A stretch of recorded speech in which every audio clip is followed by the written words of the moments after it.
Question number 13 पढ़ो। 13 question number 13 में क्या कर रहा है, how many terms of GP are needed to give sum 120।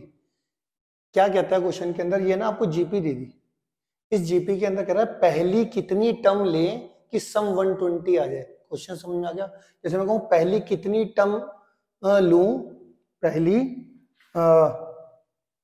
कितनी टर्म लूं, पहली कितनी टर्म लूं कि सम हमारा 120 आ जाए, तो ये हमारा क्वेश्चन है।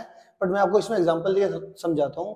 जैसे मैं कहूं पहली कितनी टर्म लूं कि सम मेरा 3 आ जाए, पहली, तो आप कहोगे नंबर ऑफ टर्म्स ले लो 1, पहली एक टर्म लो जिसका सम 3 आ गया, तो n की वैल्यू 1 आ जाएगी। मैं कहूं पहली कितनी टर्म लूं कि सम 12 आ जाए, तो आपको पता है 3 का स्क्वायर कितना होता है 9, 9 + 3 12, तो आप क्या बोलोगे n की वैल्यू सर 2 ले लो। n की वैल्यू 2 का मतलब पहली दो टर्म का सम 12 आ रहा है, तो n का इसका आंसर आएगा n की वैल्यू 2 आंसर। इसी तरीके से अभी मुझे पता नहीं कि पहली कितनी टर्म लेना पड़ेगा कि सम 120 आए, तो मैं ले लेता हूं let n terms be taken, let n terms be taken, let n terms be taken. तो अगर n टर्म्स हमारा taken, n terms be taken में, तो क्या हुआ, तो हमारा n टर्म्स का सम कितना क्वेश्चन में क्या रखा है, अब n की वैल्यू निकालनी, तो हमारा पहली n टर्म का सम हम लेट कर लेते हैं कि 120 आएगा। तो इसका मतलब पहली n टर्म का सम अगर मैं ले रहा हूं तो Sn हमारा कितना देगा 120, लेट कर लिया हमने, पहली n टर्म्स का सम 120 है, तो पहली n टर्म्स का सम मतलब Sn आपका 120 है और आपको n की वैल्यू निकालनी है। तो Sn का फॉर्मूला आपको देखो, a तुम्हारा 3 है, r तुम्हारा कॉमन रेशियो a2/a1 आता है, वो भी कितना आएगा 3, तो फॉर्मूला कौन सा खुल जाएगा, a rn - 1/r - 1 = 120। a की वैल्यू हमारे पास कितनी है 3, r कितना है हमारा 3n - 1 और r कितना है 3 - 1 = 120। सोल्व करके हमारे पास कितना देगा ये 3/2 3n - 1 = 120। ठीक है जी, ये 2 ऊपर चले आएगा, 120 इंटू क्रॉस मल्टीप्लाई इंटू 2, ये जो 3 है वो डिवाइड में चले आएगा, तो 3n - 1, ये 2 मैंने ऊपर कर दिया, 3 मैंने नीचे कर दिया। 3 से ये 120 कैंसिल होकर 40 आ गया, 40 इंटू 2 80, ये -1 उधर जाके +1, 3n कितना आ जाएगा मेरे पास 81। 81 क्या होता है 3/4, 3n = 3/4 है ना। तो n की वैल्यू अगर मैं यहाँ से कंपेयर करूँ तो लेफ्ट में 3 की पावर n है, राइट में 81 को मैंने 3/4 लिख दिया। क्यों लिखा, हमें निकालनी है n की वैल्यू, तो लेफ्ट में अगर 3 की पावर में है तो राइट वाला जो नंबर है उसको भी 3 की पावर में रख दो। अब इसमें क्या है, बीच में इक्वल का साइन है, अगर ये 3/n है, ये 3/4 है, तो पावर को आप इक्वल कर सकते हो। n की वैल्यू यहाँ पर कितनी आ गई 4 आ गई, n की वैल्यू कितनी आ गई 4। क्लियर है। इसके बाद अगला क्वेश्चन देखते हैं जी। अगला क्वेश्चन है क्वेश्चन नंबर 14। अगला है हमारे पास क्वेश्चन नंबर 14। इसमें क्या कह रहा है, क्वेश्चन नंबर 14 पढ़ लो सारे बच्चे। क्वेश्चन नंबर 14 में क्या कह रहा है, कह रहा है sum of first 3 term of GP, sum of first 3 term, sum of first 3 term का मतलब S3 हो गया, S3 दे रखा है आपको 16, ठीक है। Sum of next 3 term is 128। अब सम ऑफ नेक्स्ट 3 टर्म का मतलब समझो पहले क्या होता है, जैसे कि S3 का मतलब हुआ first term plus second term plus third term, एक तरीके से ये 16 दे दिया आपको, और नेक्स्ट 3 टर्म का मतलब हुआ A4 A5 और A6, ये आपको नेक्स्ट 3 टर्म का सम कितना दे रखा है आपको, वो दे दिया आपको 128। ठीक है जी। अब हमें निकालना जो है वो निकालना है डिटरमाइन द फर्स्ट टर्म, इसमें आपको निकालनी है first term, common ratio, first term निकालनी है और कॉमन रेशियो निकालनी है, फर्स्ट टर्म निकालनी है और कॉमन रेशियो निकालनी है, और सम ऑफ n टर्म्स भी निकालना है, ये सारी चीजें निकालनी है। तो फर्स्ट 3 टर्म को तो मैं S3 से डिनोट कर देता हूं, और जो नेक्स्ट 3 टर्म है मतलब A4 A5 A6, इसको मैथमेटिकली ऐसे लिखूं, अगर मैं पहली 6 टर्म में से पहली 3 टर्म का सम माइनस कर दूं तो वो कितना आ जाएगा 128। यहाँ पे S3 की वैल्यू 16 पुट कर दूं तो ठीक है, ये समझ में आया। A4 plus A5 plus A6 पहली 6 टर्म में पहली 3 टर्म का सम माइनस करूंगा तो A4 plus A5 plus A6 की वैल्यू आएगी ना, समझ गए आप। अब यहाँ पे S3 की वैल्यू है मैंने 16 पुट कर दी, ठीक है, ये -16 उधर जाके क्या हो जाएगा प्लस का 16, तो S6 कितना आ जाएगा 144, S3 कितना आ गया मेरा 16, S3 आ गया, S6 आ गया। अब S3 का अगर मैं फॉर्मूले से खोलूं, Sn का जो फॉर्मूला होता है वो कितना होता है A Rn minus 1 upon R minus 1। तो यहाँ पे A तुम्हारे को अभी फिलहाल गिवन नहीं है, A Rn n कितना है हमारा 3, S3 है ना, तो n की वैल्यू हम 3 लोगे तो यहाँ पर R3 minus 1 upon R minus 1 is equal to 16। यहाँ पे A R की power 6 minus 1 upon R minus 1 is equal to 144, है ना। इसका फॉर्मूला खोल दिया, इक्वेशन चेंज कर देते हैं, इक्वेशन 1 इसको दे देते हैं, इसको इक्वेशन 1 दे देते हैं और इसको इक्वेशन 2 दे देते हैं, ठीक है।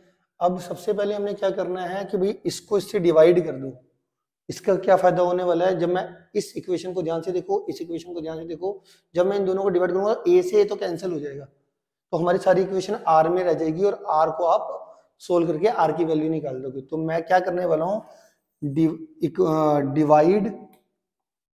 Divide equation 2 by equation 1, divide equation 2 by equation 1। तो हमारा ये कितना आ जाएगा A R की power 6 minus 1 upon R minus 1 upon A R की power 3 minus 1 upon R minus 1 is equals to कितना 144 अपॉन 16, 144 अपॉन 16 से ये कैंसिल हो जाएगा 9 पे, ये R माइनस 1 से R माइनस 1 कैंसिल हो जाएगा, A से A कैंसिल हो जाएगा, ये आ जाएगा R की पावर 6 माइनस 1 R की power 3 minus 1 is equal to 9, ठीक है।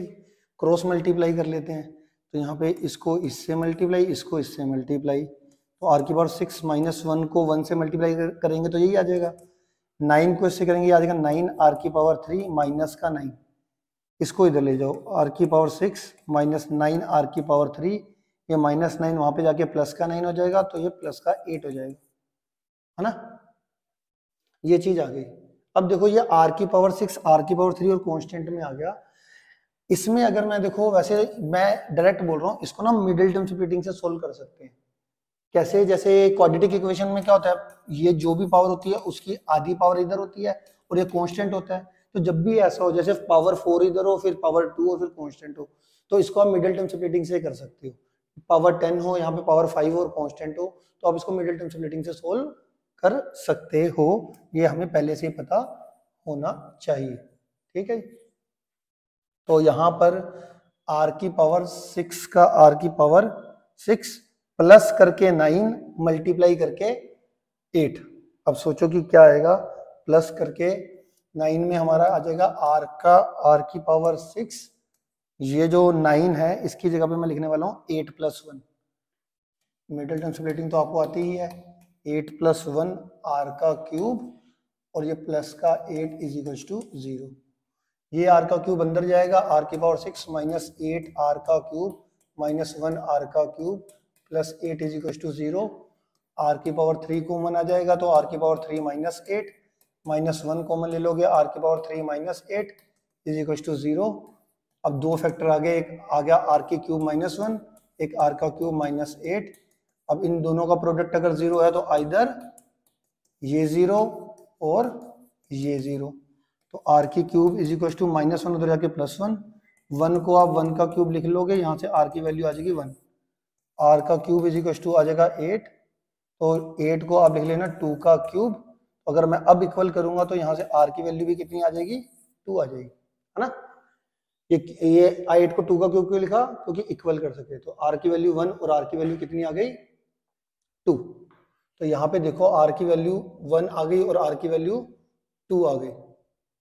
ठीक है, अब आपको क्या निकालना है, a भी निकालना है। अब a निकालने के लिए आप चाहे इसमें पुट कर दो चाहे इसमें पुट कर दो, r की वैल्यू पुट करोगे a की वैल्यू आ जाएगी। अब इसके अंदर क्वेश्चन के अंदर अगर हम देखते हैं तो हमारे पास r की वैल्यू, अगर मैं देखो, अब यहाँ पे देखो एक चीज, अगर मैं यहाँ पे r की वैल्यू 1 ले लूँ, इसको मैं रिजेक्ट कर रहा हूँ। r की वैल्यू 1 रिजेक्ट क्यों करोगे? अगर r की वैल्यू आप 1 यहाँ पे पुट कर देते हो तो डिनोमिनेटर नॉट डिफाइंड हो जाएगा। ओ सॉरी, r की वैल्यू 1 मैं पुट करूँ तो 1 माइनस 1 0, डिनोमिनेटर 0 आ गया। अब आपको पता है डिनोमिनेटर अगर 0 आ जाता है तो ओवरऑल जो वैल्यू होती है वो नॉट डिफाइंड हो जाती है। इसीलिए मैं r की वैल्यू 1 को रिजेक्ट कर रहा हूँ और सिर्फ लूंगा r की वैल्यू 2। r की वैल्यू क्या ले लेंगे हम? 2। तो r की वैल्यू मैंने ले ली 2 और इस r की वैल्यू 2 को मैं एक इक्वेशन में पुट कर देता हूँ। किसमें पुट करूँ? मान लो 1 में पुट कर देते हैं। तो यहाँ पे r की वैल्यू 2 को अगर पुट करेंगे तो देखो कितना आएगा, a r का cube minus 1 upon r minus 1 is equal to 16 था, यही थी ना इक्वेशन? हाँ जी यही थी। तो यहाँ पे हमने r की वैल्यू क्या पुट कर देनी है? 2 का cube minus 1, 2 minus 1 is equal to 16। A 8 minus 1 कितना हो जाएगा? ये 7। ये 2 माइनस 1 तो 1 ही आ जाएगा, 16 आ गया। ए की वैल्यू कितनी आ जाएगी? 16 अपॉन 7 आ जाएगी। ए की वैल्यू कितनी आ जाएगी? 16 अपॉन 7 आ गई। अब आपको इसमें SN भी निकालना था। SN क्या होता है हमारा फॉर्मूला? ए, अब कॉमन रेशियो आपकी कितनी है? कॉमन रेशियो आपकी 2 है। अगर 2 है तो मतलब ग्रेटर देन 1, तो उसमें फॉर्मूला क्या था? A r n minus 1 upon r minus 1। A तुम्हारा कितना है? 16/7। आर तुम्हारा कितना है? 2 रेज़ टू पावर n अपॉन 2 माइनस 1। 2 माइनस 1 तो 1 ही आ जाएगा। तो 16/7 2 raise to power n minus 1, ये हमारा SN आ गया। तो हमने निकालना क्या था? फर्स्ट टर्म निकालनी थी, कॉमन रेशियो निकालनी थी और SN निकालना था, जो हमारा निकल गया। Thank you.